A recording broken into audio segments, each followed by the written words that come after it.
Chapter 2. Oh, who can tell, save he whose heart hath tried. Lord Byron. Ooh, got smaller. My butt hurts. Let me get one of those cushions. Ooh, that's better. Bridget sat on the floor of her room with her heart pounding. On the carpet lay 4 envelopes, all addressed to Bridget and Perry Freeland, with all with Alabama postmarks, favorite from a woman named Greta Rudolph, her mother's mother.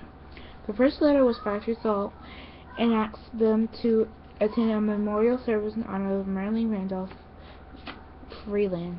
What? Well, goodbye.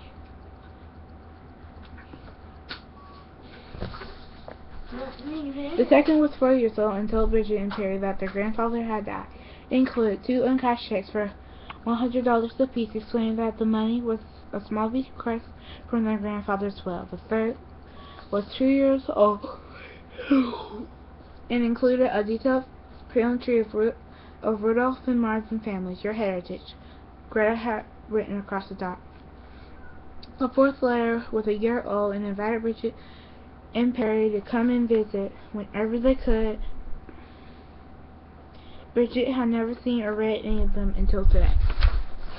She found them in her father's den file with her birth certificate and her report cards and her medical records that they belonged to her, as though he'd given them to her.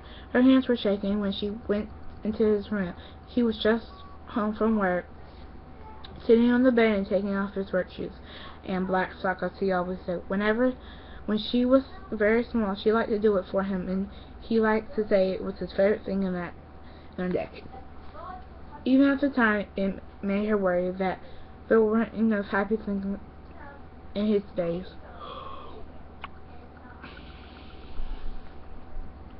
Why didn't you give these to me? She yelled at him. She strode close enough for him to see what she held. They are to me and Perry. Her father looked at her like he could barely hear her. He looked at her no matter how loudly she talked. He shook his head. It took him some time to figure out what Bridget was flopping in his face. I am not on speaking terms with Greta. I asked her not to contact you, he said at last, as if it were simple and obvious and not a big deal. But they're mine, Bridget shouted. It was a big deal. It was a very big deal to her. He was tired. He lived deep inside his body. Messages took a long time to get in and get out. You're a minor. I'm your parent. But what if I wanted them? She shot back. Slowly he considered her angry face.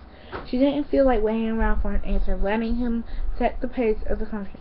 I am going there, she shouted at him without even thinking what she was saying. She invited me, and I'm going.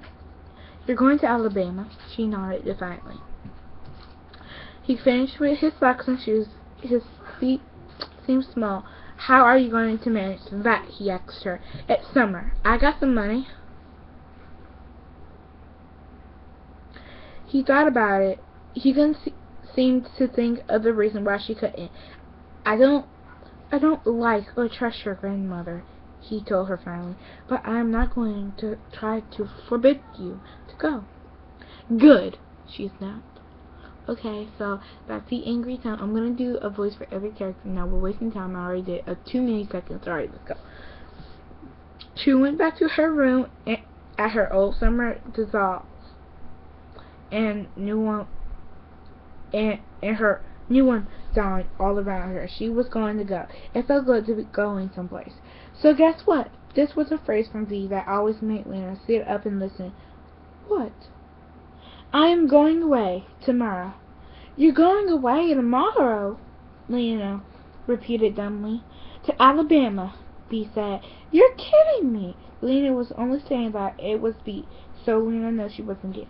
I'm going to see my grandmother. She sent me some letters, B explained. When? Lena asked. Well, actually 5 years ago. That's when the first one came. Lena had stunned not to have known this. I just found them. My dad never gave them to me. B didn't sound mad. She stated it as a fact. Yes, girl. State your fact. Don't make a mess. Why not? He blamed Greta for all kinds of stuff. He told her not to contact us. He was annoyed that she tried. Lena had so little optimism for Bee's dad was concerned that this did not shock her. "For how long do you think?" she asked. "I don't know, a month, maybe 2. I asked Perry if he wanted to come with me. He read the letters, but said no." Lena didn't find that surprising either. Perry had been a sweet kid, but he grown into a reclusive teenager. Lena felt alarmed at this change in plans. They were supposed to get jobs together. They were supposed to hang out all summer. But at the same time, she felt oddly comforted by the impulsiveness. It was something that the old Bee would do.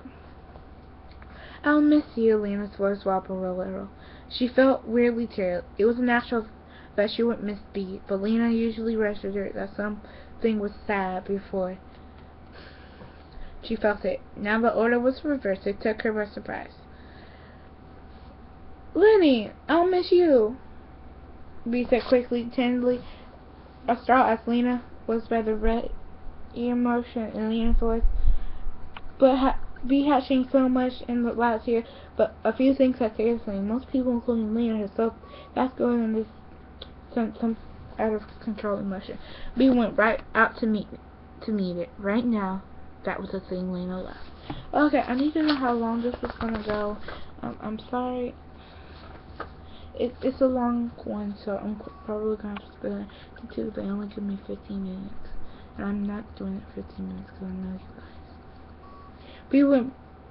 Tibby was leaving the next day, and she hadn't finished packing or begun shopping for their biannual break and enter a Gildias. She was madly packing when Bridget appeared. Bridget sat atop Tibby's bureau and watched her throw the entire contents of her desk on the floor. She couldn't find the printer. Try the closet, Bridget suggested. "It's not there," Tibby answered gruffly. She couldn't open her closet because it was jammed with things she could neither keep or throw away, like her old guinea pig's cage. Tibby feared that if she even cracked open the door, the whole mound would tumble and crush her to death. "I bet Nicky took it," Tibby muttered. "I bet Nicky took it." La la la la la. I'm only gonna get it to at least 10. If a person hadn't seen Bee in a year... Oh, hold on. Nicky was her 3-year-old brother. He took her stuff and broke her stuff, usually the moment before she really needed it. Bee didn't say anything. She was being awfully quiet. Tibby turned to look at her. If a person hadn't seen Bee in a year, they might not have recognized her sitting there. She wasn't blonde, and she wasn't thin, and she wasn't moving. She had tried to dye her hair really dark, but the dye she used had barely conquered the faintest yellow strangling underneath. Bee was normally so thin and muscled that the 15 or so pounds she gained of the winter and spring sat heavily and obviously on her arms and legs and torso.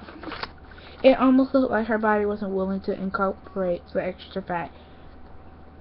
It just let it sit there, right on the surface, hoping it would go away soon. Tibby couldn't help thinking that what Bee's mind wanted and what her body wanted were 2 different things. "I may have lost her," Bee said solemnly. "Lost who?" Tibby asked, looking up from the mess. "Myself." Bee bounced one heel against the closed drawer. Tibby stood. She abandoned her mess gingerly. She sat toward her bed, and sat down, keeping the eye on Bee. This was a rare move. It got too long, guys. I'm gonna make part 2. I'm gonna keep our place. I'm so sorry, guys, but I do love you guys. Bye. Ciao.